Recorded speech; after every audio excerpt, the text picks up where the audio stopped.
Welcome to Drunk on Social, the Symposium, where we help you stay ahead of social media trends, share the latest news, and highlight the strategies that are working to help you grow your business. Now let's join our hosts, Tristan and Jeff, in 3, 2, 1. Drunk on Social. We are back for another episode of the Symposium, episode number 8. And once again, we have a full slate of news, social media news for you. If you're new to this podcast, this is the place that you come to know exactly what's happening in the social media world, usually even ahead of when it's actually happening. And here's the deal. We record these weeks in advance of actually releasing. And even with that said, this will probably always be relatively new news to you.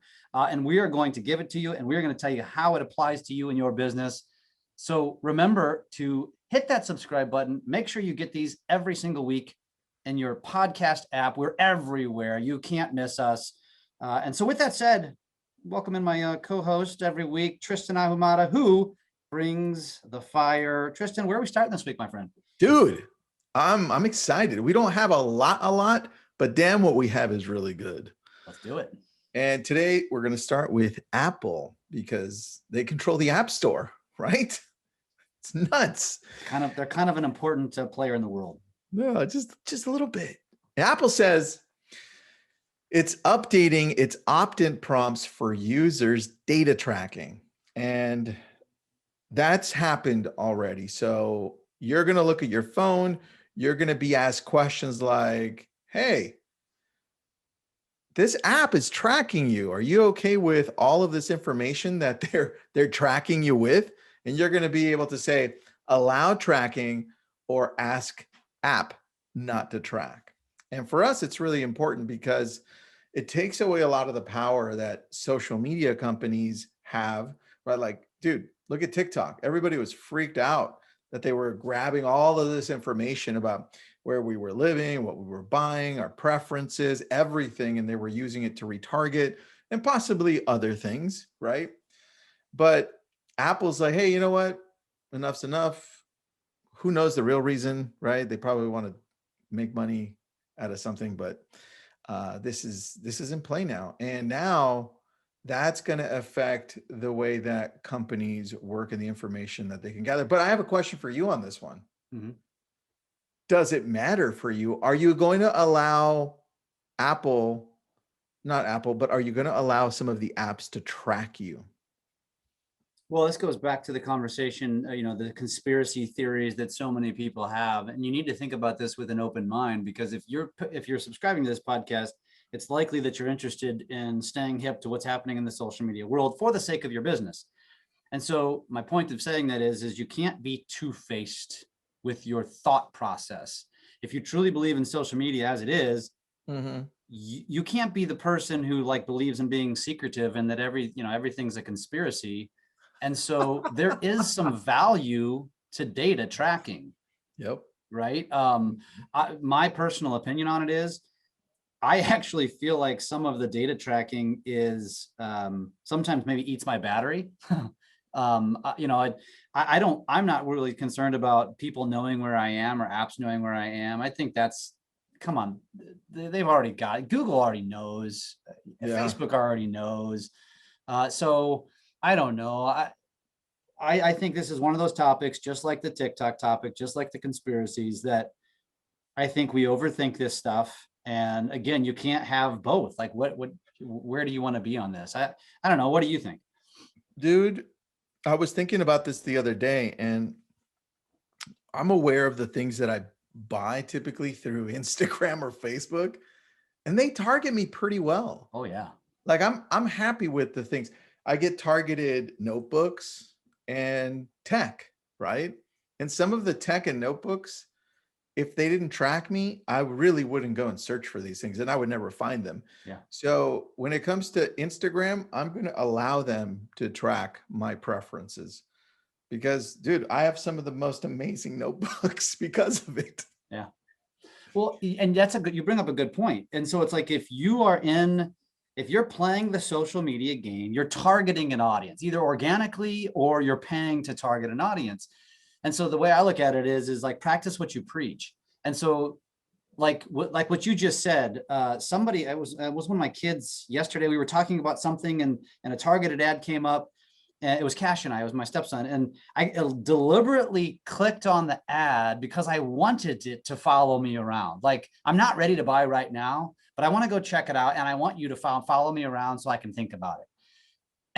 And so when you think about it from that perspective, again, I'm a practice what I preach kind of guy. Like, I can't stand here on this podcast and on digital stages and real regular stages and tell people to post on social media every single day if I don't do it myself. Mm-hmm. Right. And so it's the same concept. And so if I'm the person who's like, I'm not going to opt into everything and I'm going to be very secretive, but I expect my audience to accept me in, I think it's kind of hypocritical. I don't know, to each their own, I suppose, but that's just my thought process on it. Dude, I agree with you on that one. I agree. I personally love retargeting. I think people think that it weirds them out. I think it's so sexy. And I think the opportunity, it is weird. It's very weird, but guess what? It's not going away. Embrace it and use it to your advantage. It's just like I'm totally going to go off base here, Tristan, but it's like talking about the impending foreclosures that might be coming as a result of this COVID nonsense and forbearance, right? Yeah. You can look at it from two ways. You can look at it like, oh shit, oh my God, the sky is falling. Or you can say, ooh, where's the opportunity here? Yeah. And I just think that, listen, if you're listening to this podcast, you're an opportunist. You're not at the sky is falling. So start shifting your mindset to be an opportunist 100% of the time.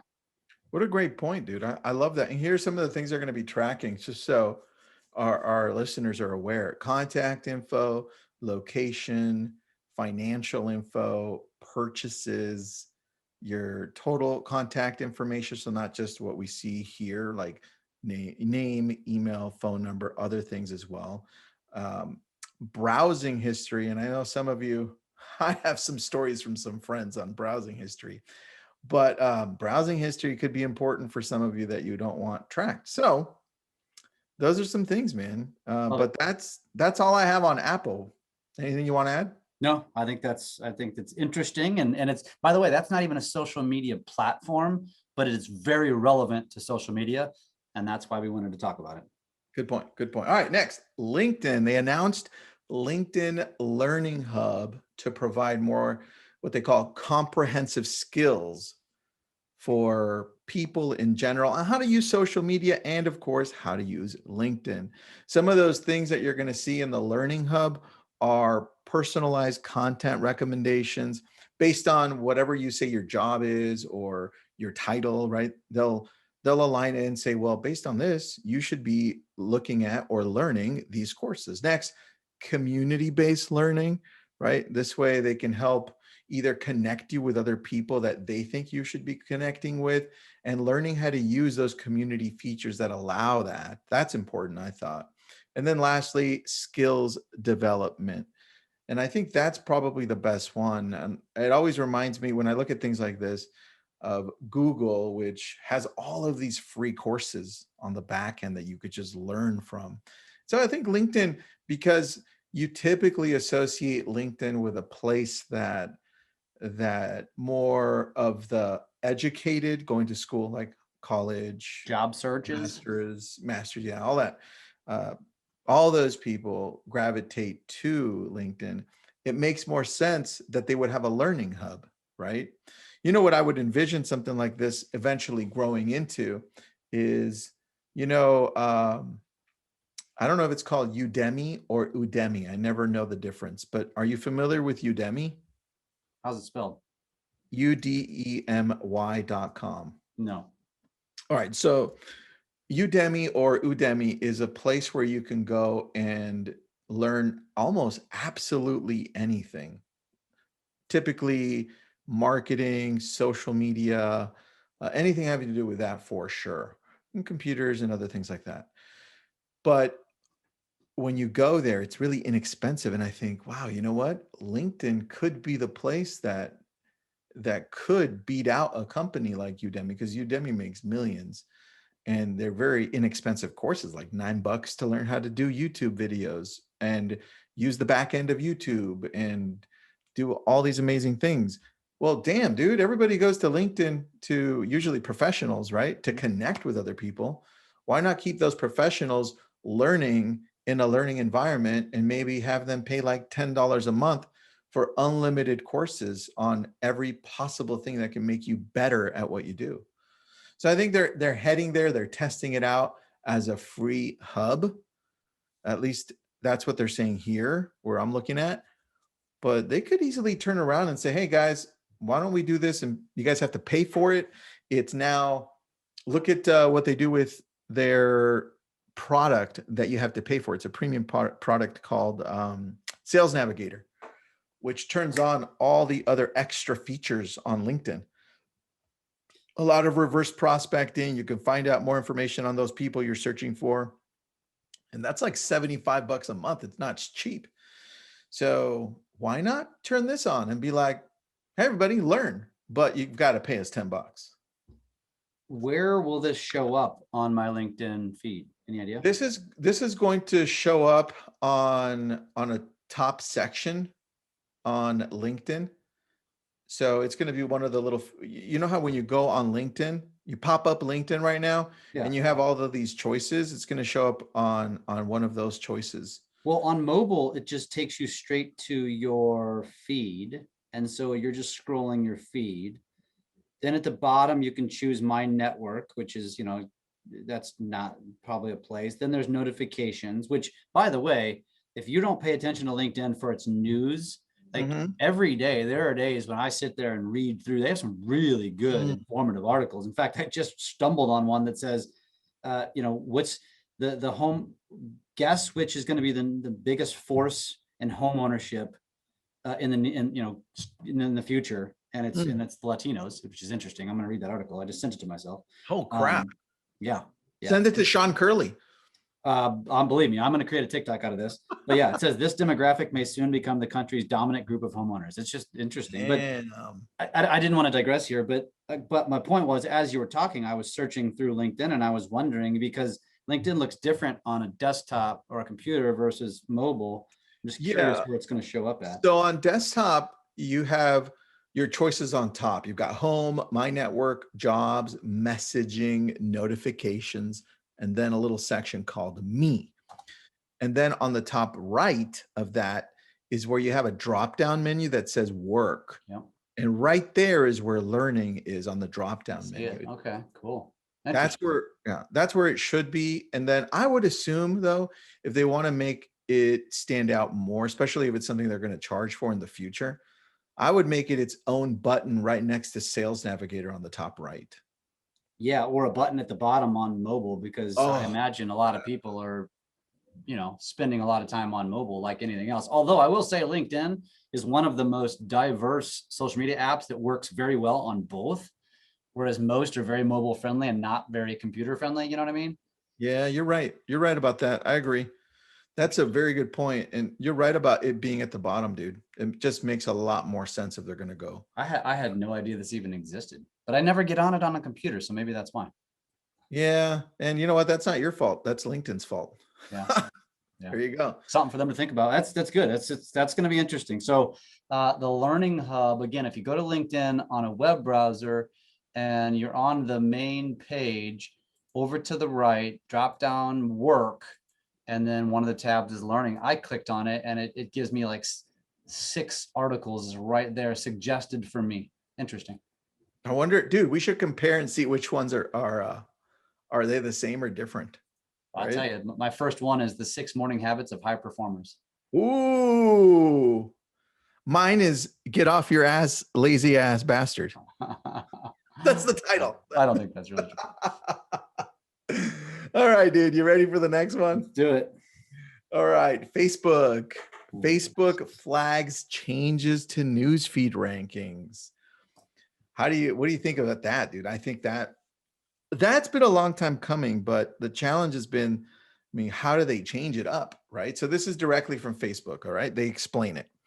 It says, while a post engagement or how often people like it, comment on it, or share it can be a helpful indicator that it's interesting to people, this survey-driven approach, which largely occurs outside the immediate reaction to a post, gives a more complete picture of the type of posts people find most valuable and what kind of content detracts from their newsfeed experience.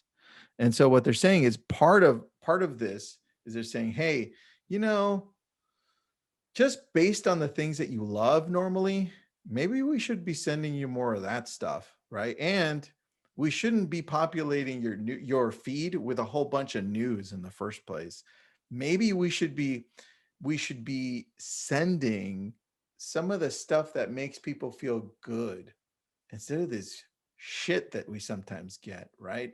So one of the big changes is that now they're going to be sending us more motivational things that inspire us, and things that people naturally gravitate to like and comment on positively, right? Not negatively. And that's, to me, that's a big fundamental change from the way we saw social media go, like what, 5 years ago, when the elections started, when we first started hearing about the Russians coming in and messing around with the elections through Facebook, right? Big difference now. This is, I think, very important to our audience because most of you probably have a Facebook presence, and Facebook still is very relevant, like it is to you and I, Tristan, on our businesses, right? And so what I want to ask you is first of all, what you just said is true, which tells me that they're taking away the advantages that the big companies or even countries had to being relevant on your time, on your on your feed. What the hell I was just trying to say, on your feed, and they're giving the opportunity for us little people to gain more organic relevance and show up more often on our audience's feeds. Is that how you interpret this? Yeah, and so you're right on, because they also add one other thing to it. They say, hey, we're also going to ask you, the people who use social media, we're also going to ask if you want to see certain posts, more of certain posts. Do you want to see more of cooking? Do you want to see more sports? Do you want to see more politics? Right? And that's going to matter, right? Depending on how we answer those things. So that just goes to show us and the big companies that what the consumer wants is typically what wins out at the end, because then you stop hearing things like, oh, people are leaving Facebook, right? Because look, all you hear right now is people are leaving California, right? Because why? Yeah. Freaking taxes are so high, man. That's why. But it's making changes, right? Yeah. So well, here's my thoughts is twofold. One, people leave Facebook for two reasons, in my opinion. One is because of the drama, right? So they go to an Instagram or they go to a TikTok. I just had somebody in my office today tell me that he loves TikTok because there's no drama. And the answer is because there's no keyboard warriors, because they don't give you the opportunity to do that, right? Facebook has just an open forum. You can be a keyboard warrior. But Instagram and TikTok are all visual, all video, all, that's pretty much what they are, right? So that's one reason why they're leaving Facebook. The other reason they're leaving Facebook is because they're getting sick and tired of always just seeing advertisement type posts. Yeah, true. Which is people, and let's just use real estate because that's our bread and butter, but this can apply to any industry, is because so many professionals go on there and feel like their content needs to be all around business all the time. And you and I have been preaching this for a long time. You are annoying the piss out of your audience, and you're actually probably not even showing up to your if you're a realtor, you're not showing up to your actual audience, the people you actually want to reach, your buyers and sellers and your past customers. You're showing up to other realtors because that Facebook, that's who it's relevant to. And that's where we talk about this authenticity. And, we've talked about this in ad nauseum, but it's like, this gives us, like, I see this as an opportunity. I love that Facebook is doing this because what it tells me is the more likes, the more engagement that I can get. It's a game. It's all a game of how can I show up on more people's feeds more often? I'll tell you how. Yesterday, the ice cream truck came around. Guess what I did? I documented it. And guess what? We all can look back at our childhood and remember the ice cream truck. We all like to see Winter because she's 2-year-old toddler and it's cute. Guess what I just did? I just probably won the algorithm game because of stuff like that. And get out of your own head, share more of your life. People are more interested in your quote unquote boring life, because I know what you're all thinking right now. That's how you play the algorithm game. And as this changes, as this evolves, this is going to become more relevant. I agree, man. That's really the key. And there's 3 things they want to focus on, exactly what you said. More valuable content, valuable, right? Depending on who's looking at it. More inspirational content, which we said, and less divisive political stances or content. That's great. That's great really news, because I think people will appreciate that. Yeah, I think so. And look, for those of you thinking that Facebook is dying out, they're the 3rd most visited website in the world with 25 billion monthly visitors. So no, it's the opposite. Yeah. They're right in the middle of it, and they can still grow massively. Yeah. All right, next, Snapchat. This was a surprise to you and I, Jeff, but Snapchat is now at 280 million users, Wow. up 22% from a year ago. And wait, how many does Facebook have? Well, they have 24 billion monthly visitors, but users, it's got to be, I think, 2 billion Just users. curious. I'm just curious as it relates. No, yeah, not even close, right? 2.6 monthly users. That's how many Facebook has. That's not even close. And then for those of you wondering, TikTok was at 680 users a month, which is 680 million. So 3 times Snap. Okay. Yeah. So that puts it into perspective. But for Snapchat, who's an older company, to all of a sudden say they had a 22% increase is crazy. Like, what happened? What did they do? Why all of a sudden? And when you jump in and take a look at what they've done is, when India said, hey, we're cutting TikTok off because of the privacy issues we're having, security issues, Snapchat said, hey, it's a great opportunity. Why don't we copy TikTok and use some of those great features they have and add them and push all of that into India by hiring the right people, the right celebrities out there with the right ads. And that's what they've done, dude. And they've done that throughout the United States as well. So we're seeing an uptick globally from Snapchat. And why is that important? Well, it's important because it goes to show you really can't count out any of these social media companies that keep on innovating. And dude, you and I listened to Business Wars, the whole Facebook versus Snapchat originally. Still the best one. Right? So good. It's hard to beat that one. Mm-hmm. But that's where you and I learned about how Snapchat functions and how Facebook functions. And just, I'm still rooting for Snapchat to just one day catch up to do something amazing, because it was them who really came up with all of the ideas that we're seeing blow up right now. Like TikTok built a platform on Snapchat's idea of stories. Yep. 100%. So that's why I'm like, you know what? I'm rooting for Snapchat. Because they're out of Venice too, SoCal, right?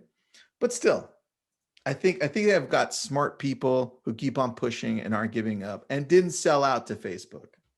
Yeah, and my only take on Snap is simply that, one, again, pay attention, because Facebook and Instagram are constantly copying it, and 2, just like I think the moral of this episode is opportunity. Yeah. There is opportunity on Snap. I don't really understand it or know what it is, but I have talked to people who said they use it and they actually get business off of it. And I think it's mainly in just messaging. It's mainly in relevance. It's the same relevance that you have on a Facebook or an Instagram or whatever, and because of stories on Snapchat. And so I'm actually, Tristan, I'm scripting a video right now about Gen Z. And, Gen Z is like age 10 to 25, and how they are becoming, like, how to market to them and how they are becoming a very relevant generation. And so if you want to be relevant in 10 years, you got to start thinking about how to market to those people, because the people you're marketing to now are going to be moving into retirement homes, right? Our generation is getting older, and you and I are the Gen X, I think. I think that's what we are. We're not millennials. We're the one right above them. Yeah. But you know, I always tell this to anybody. It's like, if you plan on being in whatever business you're in 10 years, you need to be paying attention to the next generation coming, and Gen Z is it. And I'll tell you right now, out of that 280 million users, I bet you like 75% of Gen Z is using Snapchat.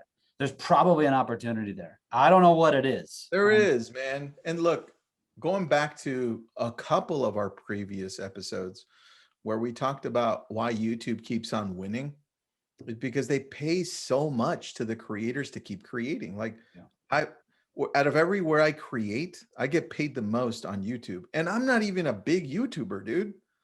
I get about $15,000 to $2,000 a month just from YouTube. And 15 to 2,000. What a spread. Oh, well, 1,500. Sorry. Oh, okay. Not $15 from YouTube, and that's for not doing very much. I mean, well, you're consistent, and you know, you have a very big audience, and yeah, but check this out. Here's the surprising part that I didn't tell you before. Snapchat has this cool thing called Spotlight that they're testing out, and they're testing it out now in 14 countries, where they're giving $1 million a day away to the video that they spotlight for that day. Wow. That's insane. That's what is that a year, dude? That's 30 million a month. I can't calculate, but I'm assuming 365 million, right? Yeah, that's a lot of money. Can they sustain that? I don't know. What's the premise? What kind of videos? Is it like TikTok style? What are we talking here? It's short little video clips that they think are super cool or super hip, whatever it is that they choose based on those people that choose them. I don't know the process, but I can tell you it's called Spotlight, and it's in Snapchat. So Google it. I'll send you the link. You know what? If you want to put the link up on the, let me grab it and I'll put it up on the podcast so you guys can take a look at it. But in essence, Jeff, it's kind of like when you and I text each other these funny TikToks and we're like, dude, check this out. This is funny, or this is really good, right? In essence, it's them doing the same thing, but spotlighting it for everybody. Yeah. Because now they picked one that's absolutely amazing, and it's going to be shared. People are going to come in and watch it, and it creates a buzz. So is it worth $1 million a day? Dude, it sounds like it is if they do it the right way, right? That's smart. That's really smart. Well, and again, it tells me that Snap fully intends on being relevant, and therefore that means there is potential opportunity. And it's just like we've been saying about TikTok, like we were not really sure where it's going, and now we kind of see where it's been going, but we were saying this a year ago, like there's some relevance here. This platform's not going anywhere. It's here to stay. It's amazing technology. You know, I'm using it to the fullest. We have friends now that are getting $1 million deals as a result of TikTok. I can't wait to share that stuff. It's 1,000,000%. By the way, and I will say this, you know, our friend Dan Lesniak, Carrie Scholl, he's Carrie Scholl's husband, for those that don't know who these are in the real estate world. And he's been doing a great job on TikTok.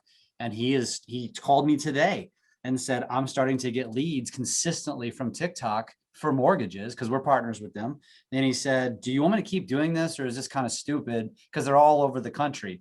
And, you know, he just has been very consistent, putting out a very consistent message about investing. And he's getting people that are messaging him, and it's turning into leads, literal leads. And so I'm telling you, people, like, get on these buses. Dude, I'm excited. I want to test out a Spotlight. And just so you know, Dan, it's been cool watching Dan grow because he tried so many different avenues until he finally hit the one on investors. Yeah. And just blew up on the investment one. Yeah. So that was really cool to see. All right. Next, Clubhouse. Last but not least. You got one on Clubhouse. Tell me what you got. Well, yeah, I posted today. So, we're recording this on the 26th of April. They just updated their logo again. This is the third update since we've been on it, and we've been on it since the end of the year. So we got on at the end of 2020. It's the third logo update with a different face, which got us thinking, why are they doing this? This is very unique. Facebook's had the same logo, Instagram's had the same logos, TikTok, LinkedIn, same logo forever. What is Clubhouse's strategy here, and why is it necessarily potentially relevant? Tristan? So they switched their logo to have a female person. Her name is Drew Kataoka. It's a new face of the Clubhouse icon. And if you look her up, she's Irish. I thought she was Mexican for sure. Right? That's since I'm Latino, so I thought for sure it's a Latino name. Anyway, Google her. Drew is spelled D-R-U-E. Kataoka is K-A-T-A-O-K-A. And the cool thing is that this is what I think they're doing, dude. Not only are they highlighting somebody that's making a difference in the world that they think is making a difference, right? But they're also kind of saying, hey, I don't think anybody's ever thought of this, but we're kind of treating the app, the logo of the app, to be kind of like the Time magazine type of process. Like, hey, this month, we're going to showcase this person. This month, we're going to put your attention to this, because now they have how many users? I think they had like 7 million when you and I last checked about a month ago. And for people to go in and you noticed it. You're the one who told me, right? You posted it in the community. I'm like, what? So everybody's noticing, like, who is this person? To have that many eyes on one person and ask, well, who's next?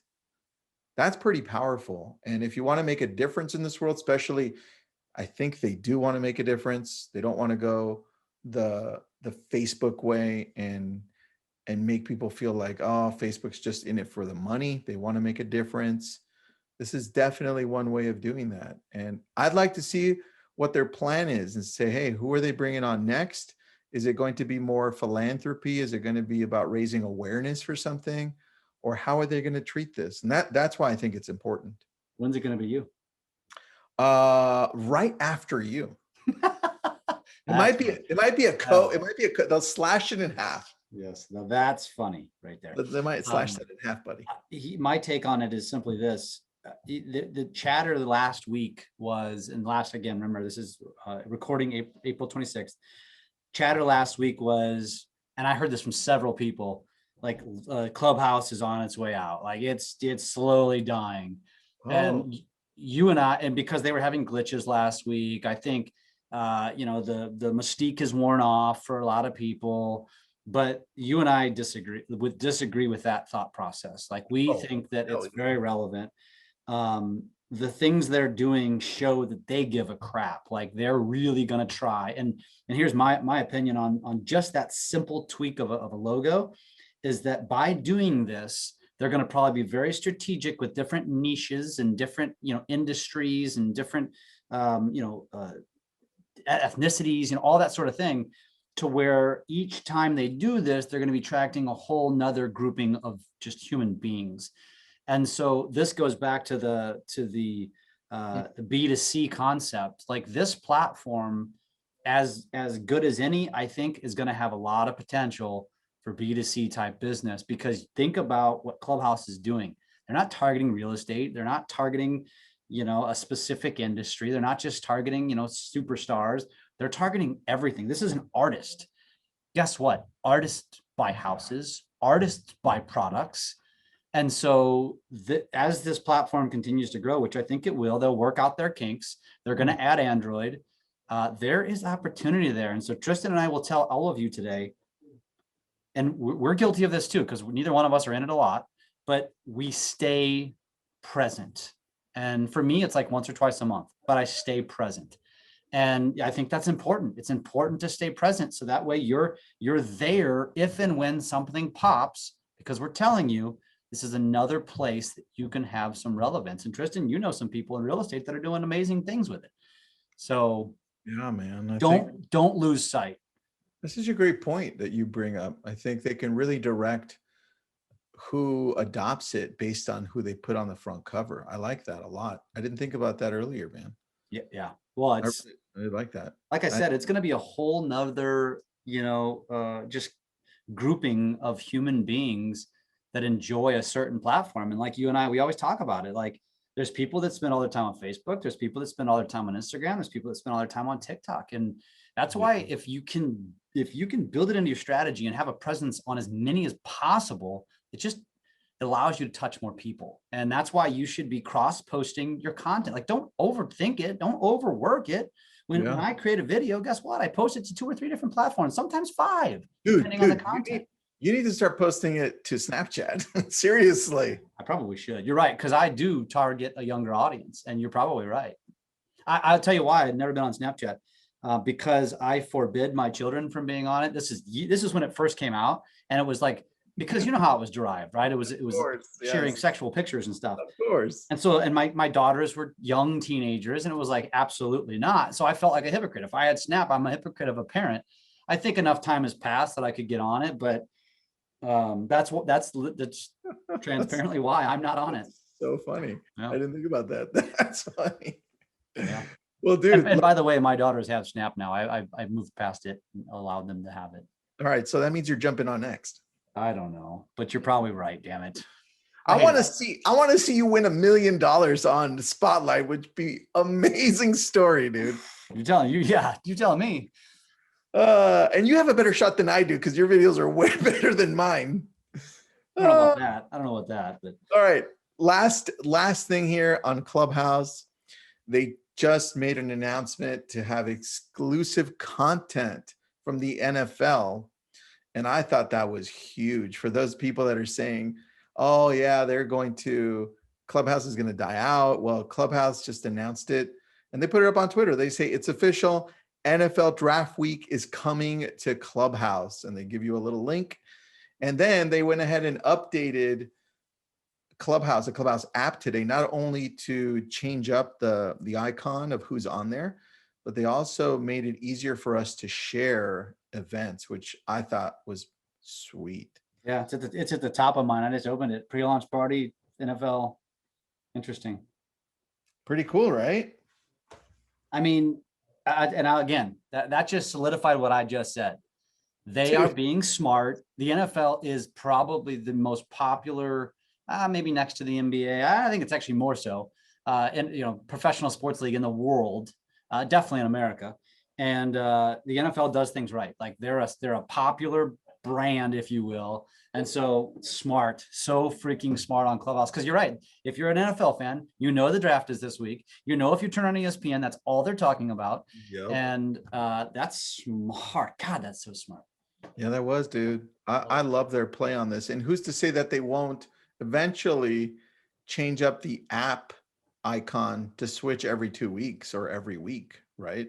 If they're preparing ahead, like why not switch it to the NFL logo for the week if the NFL is going to pay them like $10 million for the week? Or you know what they're probably going to do, and this would be really freaking smart. Like, what are the popular shows that just create a ton of conversation? Like, what are the Bachelor and Bachelorette? Like, people like live for that crap. They should start creating rooms around those shows, because then you're going to start attracting in, all these. Oh my gosh, all these people that just want to engage because they're just so consumed with this stupid crap. I don't no offense to anyone. But like you with, if there were rooms about Star Wars, if there were rooms about Marvel or whichever one you're into, like you'd probably get sucked into those. Both. Huh? I said both, definitely. I know my stepson would. We've been watching Marvel movies. Him and my wife are they're watching all the Marvel movies right now. Oh, nice. Yeah. So I have no choice. I'm like, you guys want to watch a movie tonight? Yeah, we're watching a Marvel. And I'm like, damn it. That's so funny. I love that, man. So anyways, all right, brother. Well, this is probably the longest episode we've ever done. So this is a pretty good episode. I guess we just have so much to talk about. It's good. I'm done. That's all I got for us. Thank you for joining. Thank you to our audience for joining. Don't forget, like we always say, to keep the train moving down the tracks. make sure you subscribe. Make sure you leave us a review. We really appreciate those. Only if you have nice things to say. If you have nothing nice to say, don't say it, and just leave us if that's the case. It's okay. We're not for everyone. We know that. But you know what? This is fun. And by the way, I am going to tease this. I'm not sure where along the line this is going to happen, but we're actually going to break off and be our own podcast. So right now we're kind of underneath the Lab Coats world. By this episode, we may be broken off. So if we are, just make sure you go find us. We'll have a new logo, same name, same everything. Just we'll be our own little world.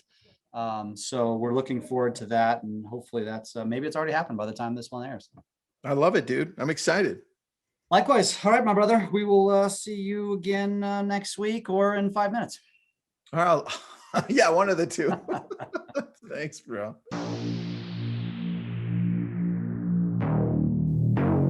Thanks for listening to Drunk on Social, the Symposium. We are here to help you take your business to new levels through social media. Make sure to subscribe to get updates on new episodes and come join us on our Drunk on Social Facebook page. And as always, make sure you leave us a great review on your favorite podcast app. Feedback and likes are very much appreciated.